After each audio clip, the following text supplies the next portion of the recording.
네, 우리가 오늘 말씀에서 1절 처음 부분을 보시면은요, 성도를 섬기는 일 이렇게 말하지 않습니까?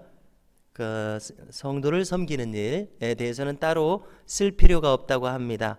자, 이것이 무슨 뜻일지 생각해 보는데요. 지금 8장과 9장에서 사도 바울이 다루고 있는 주제는 연보지 않습니까? 이 연보를 가리키는 말입니다. 성도를 섬기는 일. 연보라고 하지 않고 성도를 섬기는 일, 이러니까 우리가 바로 알아듣기 어렵지 않습니까?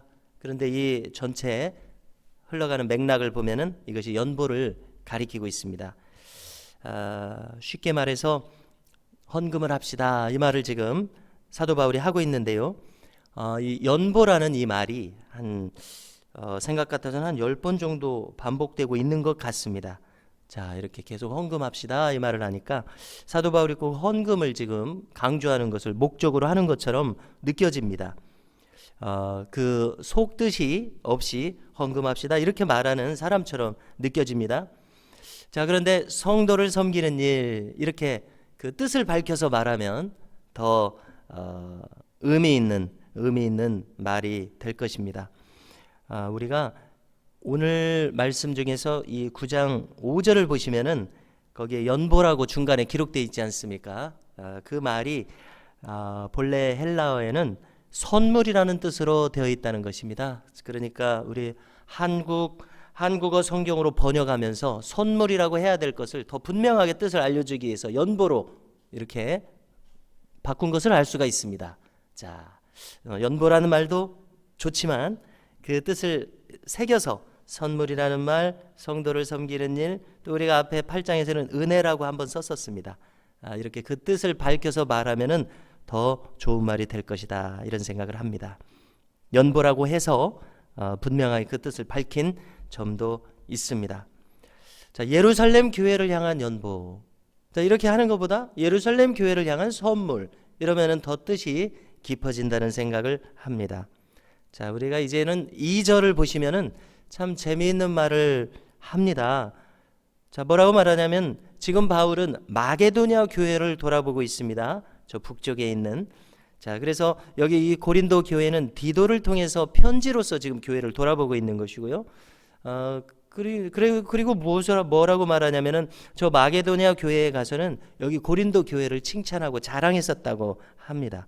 예루살렘 교회를 도와야 되겠는데 고린도 교회는 매주 헌금을 하고 있다고, 그리고 자원해서 이렇게 헌금을 하고 있으니까 얼마나 좋은 일이냐고 마게도냐 교회에 가서 고린도 교회의 자랑을 이렇게 했다는 것입니다. 자, 자랑을 하는 목적은 무엇입니까? 마게도냐 교회도 자극과 감동을 받아서 그들도 좀 힘써서 연보를 했으면 하는 마음에 이렇게 한 것 아니겠습니까? 자, 그런데 우리가 어제 본문에도 봤습니다마는 이 마게도냐 교인들이 감사하게도 힘에 넘치도록, 자기들도 어려우면서 힘에 넘치도록 연보를 했다고 지금 말을 합니다. 자, 지금 고린도 교회 상황은 우리가 쭉 읽어왔습니다마는 내부 상황이 어려운 교회이지 않았습니까? 그래서 시점을 보면은 1년 전에는 이렇게 연보를 잘하고 있었는데 지금은 내부 상황 때문에 주춤하고 있습니다. 그래서 오늘 본문에서 바울이 이제 말하는 것입니다.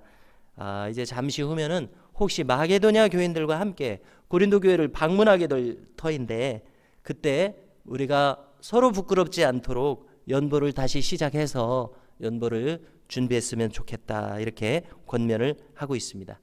왜 그렇습니까? 방금 우리가 나눈 것처럼 이 고린도 교회를 모범적인 교회라고 말을 해놨는데 정작 마게도냐 사람들이 가보니까 교회가 혼란스러워가지고 들은 말과 다르면은 이것은 어색한 상황이 되겠다는 것입니다. 자, 여기서 우리가 한 가지 짚고 넘어가려고 하는 것이 있습니다. 그것은 무엇이냐면은 이것은 사도 바울이 자기 체면 때문에 하는 말이 아니라는 것을 우리가 짚고 넘어가고 싶습니다.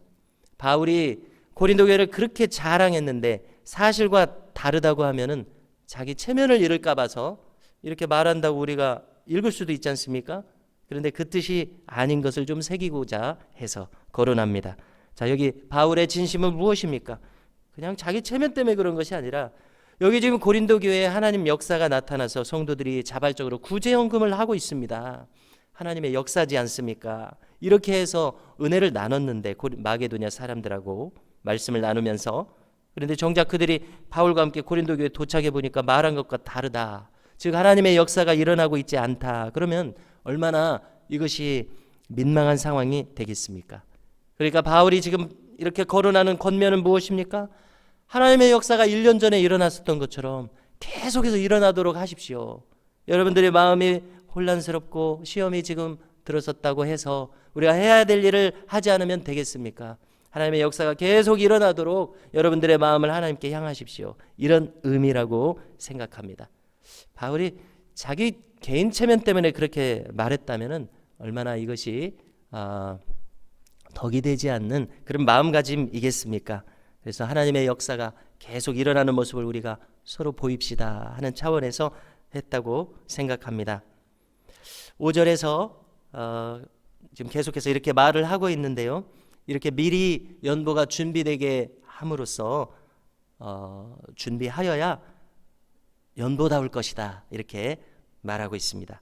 자, 우리가 이제 6절로 넘어가서는 헌금의 중요한 원리를 우리가 배우게 됩니다. 잠언 11장 24절을 인용해서 한 말로 찾아지는데요. 적게 심은 자는 적게 거두고 많이 심는 자는 많이 거둔다는 말씀을 합니다. 자, 이 말씀처럼 하나님께서는 어떤 하나님이신가? 자기 백성들이 연보를 힘에 넘치게 해서 그래서 잘 못 살도록, 경제적으로 어려워서 잘 못 살게 하시는 하나님이 아니시라, 하나님께서는 계속해서 그렇게 선한 마음으로 살아갈 수 있도록 물질을 계속 공급해 주시는 하나님이시다 하는 이 원리를 지금 거론하고 있습니다. 자, 우리가 이 땅에서 살아가면서 허락받은 물질을 쌓아놓으면 뭐 하겠습니까? 그 물질을 계속 흘러보내면서 하나님 일이 되도록 해야 그것이 좋은 일이지, 만일 우리가 쓰지도 못할, 다 쓰고 가지도 못할 물질을 쌓아놓기만 한다면 그것은 결론적으로 어리석은 일이 될 것입니다. 그렇기 때문에 우리가 이 물질이 하나님 나라를 위해서 사용된 이 원리를 우리가 잘 기억할 수 있기를 바라는데요. 9절 말씀을 찾으셔서 우리가 함께 읽고자 합니다. 9절을 함께 읽겠습니다. 시작. 기록된 바 그가 흩어 가난한 자들에게 주었으니 그의 의가 영원토록 있느니라 함과 같으니라. 아멘. 자, 이 말씀은 시편의 말씀인데요. 자, 무슨 뜻입니까? 물질은 유한합니다. 그런데 의는 영원하다는 말씀입니다. 자, 물질이라고 하는 것은 이 지상에서만 통하는 것입니다. 그러나 이 물질을 선용해서 하나님 나라에 사용한다면 그가 행한 그 의로운 일이 영원토록 남아있게 될 것이다, 이런 말씀입니다. 자, 우리가 이 영적인 원리를 알게 된다고 할 때에 왜 우리가 손해를 보는 인생을 살아야겠습니까? 하나님께서 우리에게 허락하여 주신 물질이 있으면은 이것을 하나님 나라를 위해서 힘써 선용하는 것이, 이것이 하나님 나라를 위해서도 우리 자신을 위해서도 좋은 일인 것을 알게 됩니다. 그래서 만일 우리가 이 물질을 선용해서 의로운 일을 한다면 그 의로운 일이 영원토록 남게 하는 것이 지혜로운 일이라는 생각을 합니다. 우리가 산상수훈에서도 예수님께서 하신 말씀을 기억할 수 있지 않습니까?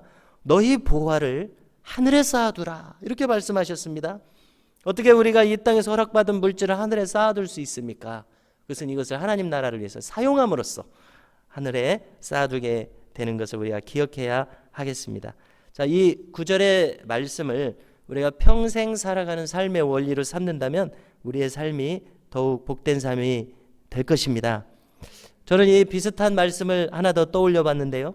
히브리서 6장 10절 말씀을 보게 되면 비슷한 말씀이 있습니다. 제가 그 말씀을 읽어드리면요, 하나님은 불의하지 아니하사 너희 행위와 그의 이름을 위하여 나타낸 사랑으로 이미 성도를 섬긴 것과 이제도 섬기고 있는 것을 잊어버리지 아니하시느니라, 이런 말씀을 했습니다. 성도를 섬긴 것과 섬기고 있는 것을 잊어버리지 아니하시느니라. 자, 우리가 이것이 의로운, 하나님 보시기에 의로운 일이 되어서 영원토록 빛나는 그와 같은 천국의 일이 된다는 말씀으로 이해가 됩니다. 우리가 이런 뜻을 품고서 살아가면 얼마나 좋겠느냐는 생각을 하게 됩니다. 자, 우리가 이제 10절 이하를 또 보시기 바랍니다. 굳이 꼭 물질만이 아닙니다. 하나님 나라가 경영이 되는 그 선순환을 말씀해 주신다고 생각됩니다. 악순환이 아니라, 악순환이 우리 가운데 이루어지면 얼마나 안타깝습니까? 우리 가운데 선순환이 허락되는 원리를 10절에서 우리가 보게 됩니다. 10절을 보니까 읽어보면은 심는 자에게 씨와 먹을 양식을 주시는 이가 너희 심을 것을 주사 풍성하게 하시고 너의 의의 열매를 더하게 하시리니 말씀합니다. 자, 심는 자에게 씨와 양식을 주시겠다는 이런 원리입니다. 씨앗을 주셔야 우리가 심을 수 있을 것입니다.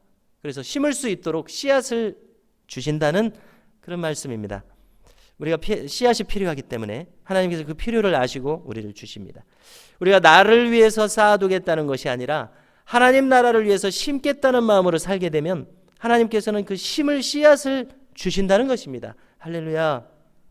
이와 같이 우리가 믿음의 선순환을 하고 싶은 마음으로 이와 같은 마음의 선순환, 물질의 선순환이 우리의 생애 가운데 이루어지기를 원하는 마음으로 살아간다면 하나님께서 그것이 계속 이어질 수 있도록 허락하여 주실 줄로 믿습니다.